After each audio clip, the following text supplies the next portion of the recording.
গ্রামের শেষে এক ভাঙাচোরা খড়ের ঘরে থাকত রোশন। সারাদিন মজুরি খেটে যা পেত তা দিয়ে কোনো রকমে দিন চলত। সেই শীতে কাজ কম, খিদে বেশি, সব মিলিয়ে দিনগুলো ছিল খুবই কঠিন।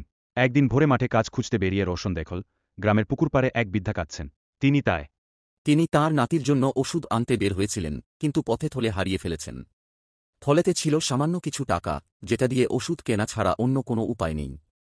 রোশনের পকেটে ছিল মাত্র ৩০ টাকা, সেটাই ছিল তার সারাদিনের আশার আলো।